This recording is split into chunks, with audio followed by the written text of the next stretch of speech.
Every factory has a product. The factory has a floor plan, a production line, a workforce. It has a raw material that comes in one end and a finished good that ships out the other. That's how every factory has ever worked. The most profitable factories of the last 20 years don't make phones, they don't make cars, they don't make anything you can hold. Their factory is your phone. Their raw material is your attention.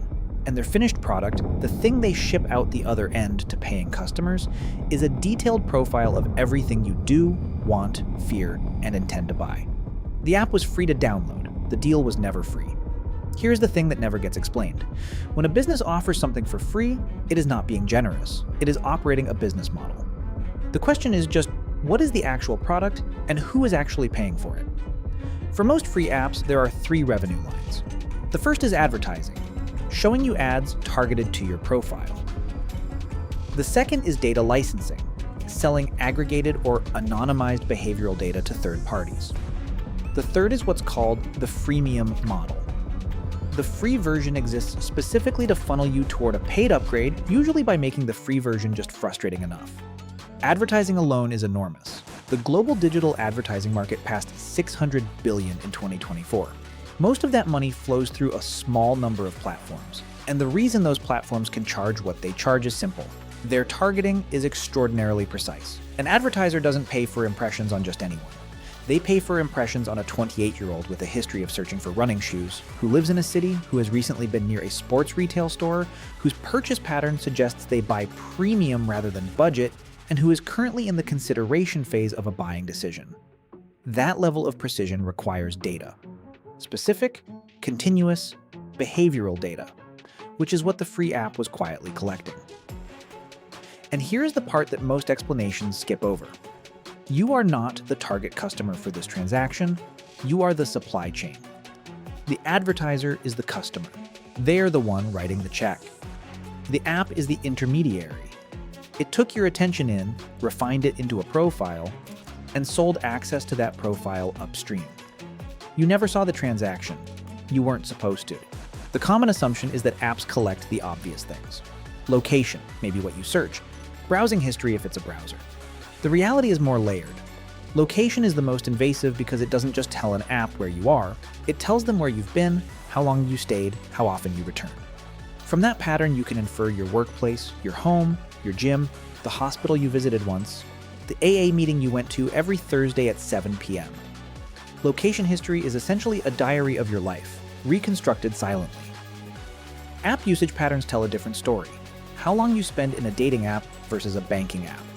Whether you open your email at 6 a.m. or 11 p.m., whether you use a meditation app every day, or deleted it after a week.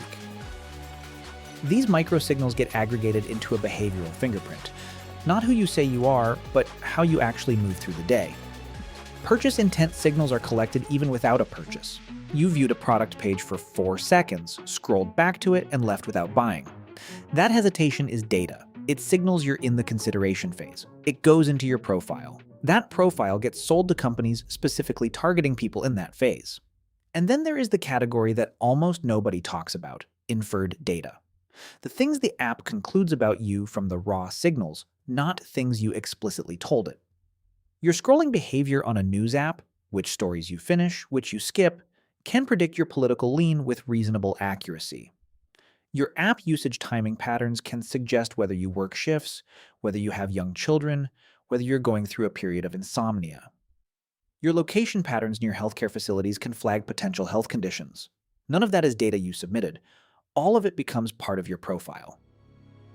Here's where it gets uncomfortable, because everything I've described so far still makes it sound like an accident, like an oversight, like something the engineers should have thought more carefully about. It isn't. I want to name what's actually happening because the name makes the whole structure make sense. I call it the attention harvest. Modern free apps are not software products with a data collection problem. They are harvest operations that happen to have a software interface. The product that ships out the other end, the profile, the behavioral data, the audience segment sold to advertisers. That is not a side effect of the app being useful. It is why the app was built. The harvest is the architecture. Think about what this means for how the app is designed. If your goal is to collect as much behavioral data as possible, then every additional minute a user spends in the app is more raw material, more data points, a more complete profile, a more valuable product to sell, which means the app is not just designed to be useful, it is designed to be as hard to leave as possible. Every notification is a harvest mechanism. Every infinite scroll is a harvest mechanism. Every suggested for you autoplay is a harvest mechanism. Not because the designer is evil, but because the incentive structure of the attention harvest makes extended engagement the single most important metric. The app wants your attention the way a farm wants rain. And here is why this matters more than "you're the product." A line so worn out it stopped meaning anything. "You're the product" implies a passive transaction. You sit there, you get sold, bad luck. The attention harvest implies something different. The app is actively farming you, optimized to maximize yield, adjusting conditions to keep you in the field longer. The algorithm isn't showing you what you'd enjoy most, it's showing you what makes you stay. Those are deliberately not the same thing. Most videos stop here, but the theory only lands when you see where the attention harvest shows up in practice. You've had the moment, most people have. You mentioned something, maybe out loud, maybe in a message, and an ad for it appeared within hours. Not because the app was listening to your microphone, because the behavioral data it already had made the inference before you said a word. Your app usage, your search history, your location patterns, your purchase timeline, all of it pointed to this. The ad wasn't a coincidence. It was the harvest coming back to you. But the consequences go further than targeted advertising. Insurance pricing in some markets is beginning to incorporate behavioral and lifestyle data signals into risk assessments, data that comes from the same pools free apps feed into. Your driving behavior via phone sensor data, your health app usage, your sleep patterns. None of this is fully standardized yet, but the direction of travel is clear. Employment screening tools have access to social media behavioral data. Your digital footprint, what you post, when, how often, what you engage with, is increasingly part of hiring infrastructure, whether or not any individual company discloses that.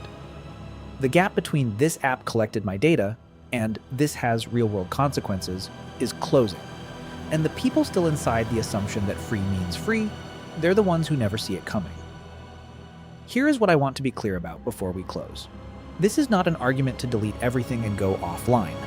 That's not the deal I'm offering, and it's not a realistic one. The attention harvest exists. It's structural. You aren't going to opt out of it entirely, but there is a real difference between participating in a harvest you understand and consenting to every term of it, versus living inside one you never examined. That difference is what this video is actually about. First, audit what's actually running. Go into your phone settings. Look at app permissions. Location. Which apps have it? And is it set to always, meaning that they track you even when you're not using the app? You'll find apps with always-on location access that have no logical reason to need it. That's where you start. Second, understand that free has tiers. Not all free apps harvest the same way. Open source apps, apps built by nonprofits, apps without advertising business models, these exist. Signal instead of WhatsApp, Firefox instead of Chrome, DuckDuckGo instead of Google Search. The features overlap significantly. The harvest does not. Third, treat notification permission like the harvest mechanism it is. Every notification is a pullback into the field. Granting notification access to every app is not a neutral act. It's handing the farm another irrigation system. Audit this specifically. Which apps genuinely need to interrupt you, and which ones are asking for it because more time in-app means more data? Fourth, understand the deal before you accept it. The data economy exists. It funds the software you use every day. You don't have to be outraged about it, but you do have to decide what you're actually comfortable trading, because you've been trading it by default, and default is not the same as consent. If this series is landing for you, the idea of actually understanding the technology you live inside instead of just using it, there are 2 other videos in this direction worth watching. One on what cookies actually do, and one on why nothing you've ever deleted is actually gone. Both will land differently after this. Links above, and if this is the channel you've been looking for, subscribe. There are 5 or 6 more of these in the pipeline. Same approach. No tutorials, no hype. just what's actually running underneath. Every factory has a product. You've been in the factory the whole time.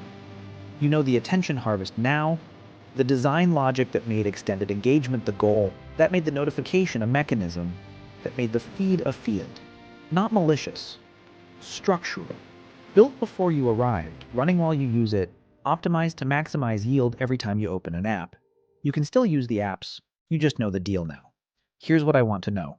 Have you ever had the moment, the ad that came straight after you mentioned something, the recommendation that felt uncomfortably accurate, the feed that seemed to know what you needed before you did? Drop it in the comments. Because I think most of us have had that moment, and most of us chalked it up to coincidence. It wasn't coincidence. The app was always free. The deal never was.